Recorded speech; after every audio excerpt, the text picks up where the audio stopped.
السلام علیکم ناظرین. پاکستان آج کل شدید اور جان لیوا گرمی کی لہر سے دوچار ہے، جبکہ ساؤتھ ایشیا اور ساؤتھ ایسٹ ایشیا میں سچویشن اس سے مختلف ہمیں نظر نہیں آتی. وہاں پہ بھی شدید گرمی کی لہر برقرار ہے. یہ سب گرمی کیوں ہے اور دنیا کا موسم کیسے چینج ہو رہا ہے اور اس کے پیچھے کیا محرکات ہیں، اور میں آپ کو ایک ایسا نیچرل فینومینا بھی بتانے جا رہا ہوں جو پوری دنیا کے ویدر کو چینج کر کے رکھ دیتا ہے. ریوٹر کی رپورٹ کے مطابق پاکستان کے مختلف مقامات میں 52 degree centigrade temperature record کیا گیا ہے. مئی اور جون میں پارا ایون 54 اور 55 ڈگری سیلسیس کو چھونے کا ریکارڈ بھی بریک کرنے کے لیے جا رہا ہے. اسی ہیٹ ویو کی وجہ سے اسلام آباد مارگلا ہلز میں 15 مقامات پر آگ لگنے کے واقعات رپورٹ ہوئے ہیں. اس سے پہلے بھی 2017 میں پاکستان کے مختلف شہروں تربت، کوئٹہ، موہنجو دڑو جیسی جگہوں پہ ہمیں پارا 53 ڈگری سیلسیس کو چھوتا نظر آیا، اور آج بھی لاڑکانہ، جیکب آباد، موہنجو دڑو اور دیگر کئی شہروں میں ٹمپریچر 55 ڈگری سینٹی گریڈ کو چھوتا ہوا نظر آ رہا ہے. A brutal heat wave has hit Pakistan, with daily temperatures hitting more than 50 degrees Celsius. Pakistan has now turned out to be one of the hottest countries on the planet. گرمی کا یہ اثر صرف پاکستان تک محدود نہیں ہے، بلکہ ایشیا کے دیگر ممالک، انڈیا، سیریا، لبنان، فلپائن، تھائی لینڈ جیسے کئی ایشیا کے ملکوں کے اندر ٹمپریچر بہت ہائی نظر آ رہا ہے. If we just look at our large major cities, Bangkok, Jakarta, Manila, Singapore, Kuala Lumpur, we're all experiencing a heat wave right now with a heat index in excess of 40 degrees C. The warmest times in the decade. پوری دنیا کے اندر temperature کا یہ graph ہر 10 سال کے بعد بڑی تیزی سے اوپر جاتا ہوا دکھائی دیتا ہے. اس بڑھتے ہوئے ٹمپریچر کا سبب ہے ہیٹ ویو. یہ ہیٹ ویو ہوتی کیا ہے؟ فضا میں ہائی پریشر سسٹم ایک لڈ، ڈھکن یا ہیٹ ڈوم کا کام کرتا ہے. ہائی پریشر سسٹم جنریٹ ہونے کے باعث جب ہوائیں نچلے لیول پہ سنک کرتی ہیں تو نچلی ہواؤں کو ٹریپ بھی کرتی ہیں اور کمپریس بھی کرتی ہیں، جس کی وجہ سے نچلی وارم اور لائٹ ویٹڈ ہوائیں اوپر نہیں جا سکتی. اس کے علاوہ ارد گرد کے انوائرمنٹ سے بھی گرم ہوائیں شامل ہو جاتی ہیں. ہائی پریشر سسٹم کی وجہ سے بادل بھی کم دیکھنے کو ملتے ہیں، بارشیں بھی نہیں ہوتی، اور سورج کی ریڈیشن ڈائریکٹ ارتھ کی سرفیس تک پہنچتی ہے، اور اس وجہ سے گرمی یا لو میں اضافہ ہوتا ہے. اسی کو ہیٹ ویو کہتے ہیں. تو ناظرین، وہ دنیا کا کون سا ایسا بڑا فینومینا ہے جو گلوبل ویدر چینج کا باعث بنتا ہے؟ اس کو کہتے ہیں El Nino. This is the natural cycle of climate change. Climate change کی وجہ سے بعض اوقات اس میں بہت زیادہ سویڈٹی بھی آ جاتی ہے. النینیو سدرن آسیلیشن، ENSO کے نام سے بھی اس کو پکارا جاتا ہے. النینیو کا افیکٹ پیسیفک اوشن پر دیکھنے کو ملتا ہے. پیسیفک اوشن دنیا کا سب سے بڑا اور گہرا سمندر ہے جو امریکہ سے ایشیا کے درمیان میں بہہ رہا ہے. پیسیفک اوشن پر ہوائیں ایسٹ سے ویسٹ کی جانب موو کرتی ہیں اور ان کو ٹریڈ ونڈز کہتے ہیں. During normal conditions, trade winds, which blow from east to west, push warm surface waters towards Asia, piling it up in the western Pacific. In some years, though, the trade winds weaken. The warm surface water moves eastward and reduces upwelling of cold water off the coast of South America. Climatologists call this El Niño. جب یہ ہوائیں asset مطلب امریکہ سے، waste مطلب Australia, Arabian ocean, Indonesia اور Asia کی طرف move کرتی ہیں تو پیسیفک اوشن کی اوپر والی سطح کے گرم پانی کو یہ ویسٹ کی طرف دھکیلتی ہیں. نتیجے کے طور پہ ایسٹ کی جانب سے سمندر کی نچلی سطح سے ٹھنڈا پانی اوپر آتا ہے اور اس کو اپ ویلنگ کہتے ہیں.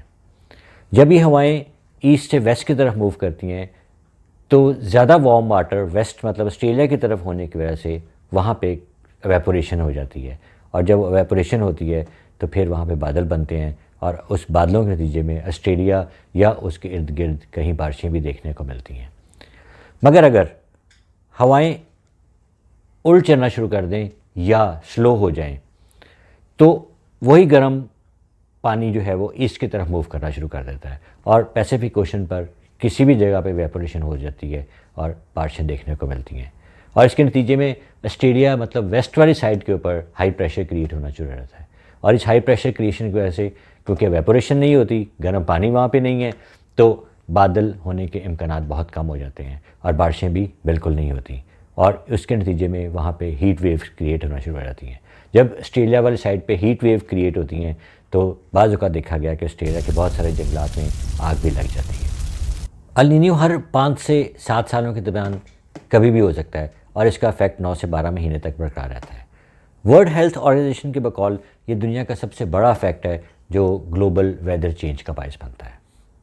اب صورتحال یہ ہے کہ ایک اور افیکٹ ہم پیسیفک اوشن کے اوپر دیکھتے ہیں جو کہ بالکل اس کے الٹ ہے اور اس کا نام ہے لا نینیا.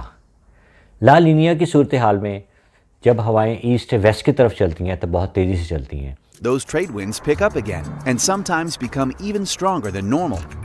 When that happens, they blow the warm water back into the western Pacific and restart the upwelling of cool water towards the surface in the eastern Pacific. These strong trade winds are a signature of what is called La Nina.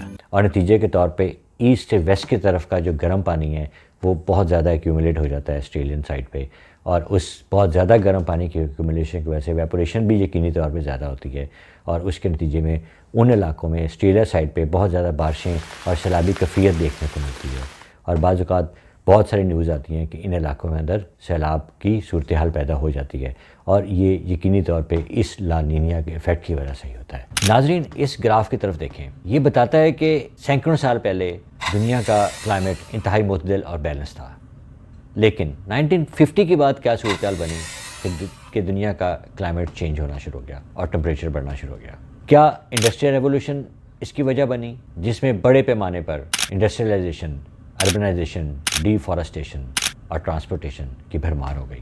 لیکن کیا factor ہے جو ان تمام تبدیلیوں کے ہونے کی وجہ سے کلائمیٹ چینج کا باعث بنا؟ اس کے لیے ہمیں دیکھنا ہوگا کہ گرین ہاؤس افیکٹ کیا ہے. آپ کو کسی فارم ہاؤس یا نرسریز کے اندر ایک شیڈ بنا ہوا نظر آتا ہے, اور وہ شیڈ جو ہے اس کی چھت گلاس کی یا موٹے پلاسٹک کی بنی ہوتی ہے.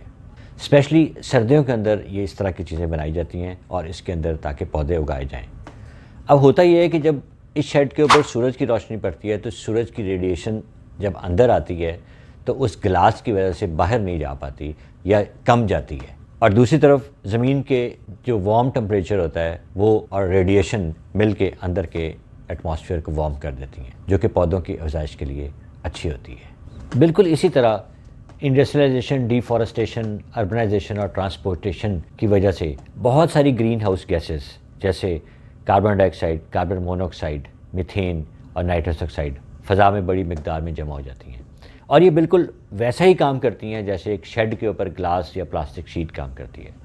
یعنی سورج کی روشنی اور ریڈیشن جب ارتھ کے اوپر پڑتی ہے تو یہ گیسز اس کو ٹریپ اور ابزارب کرتی ہیں اور اسپیس میں جانے سے روکتی ہیں, جس کی وجہ سے ارتھ کے اوپر کا ٹمپریچر کافی وارم ہو جاتا ہے اور گرمی کی شدت میں اضافہ دیکھنے کو ملتا ہے. ان تمام کی گرین ہاؤس گیسز کے اندر اگر دیکھیں تو صرف کاربن ڈائی آکسائڈ ہی واحد ایک ایسی گیس ہے جو 80% ریڈیشن کو اسپیس میں واپس جانے سے روکتی ہے. ہمیں ناظرین کون سے وہ اقدامات ہیں جو اٹھانے چاہیے جس کے باعث ہم اس پلینٹ کو رہنے کے قابل بنا سکیں؟ تو اس میں سب سے پہلی جو چیز جو ہم تبدیلی لا سکتے ہیں وہ ہے کہ ڈیفارسٹیشن سے ریفارسٹیشن کو فروغ دیا جائے.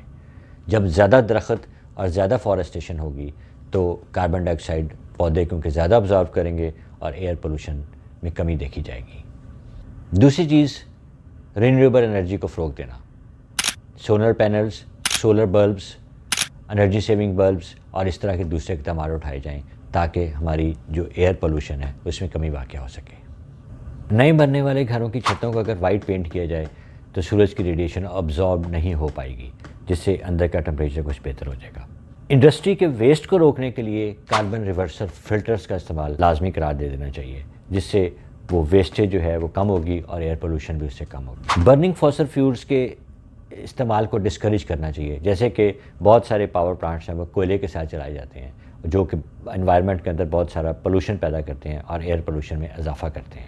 اس کی بجائے ہائیڈرو پاور پلانٹس اور ونڈ پاور پلانٹس کا فروغ دینا چاہیے تاکہ جو ہے وہ سستی بھی بجلی بنے اور پولوشن فری بھی انوائرمنٹ آپ کا رہے. تو اگر ہم ان تمام چیزوں کو بروئے کار لائیں گے اور اگر ہم ان تمام چیزوں کی طرف توجہ دیں گے تو ہو سکتا ہے کہ ہم اپنے پلینٹ کو رہنے کے قابل بنا سکیں اور اگلے 40 سے 50 سال تک ہماری زندگی زیادہ آسودہ اور بہتر اور خوشحال ہو سکے. Thank you very much.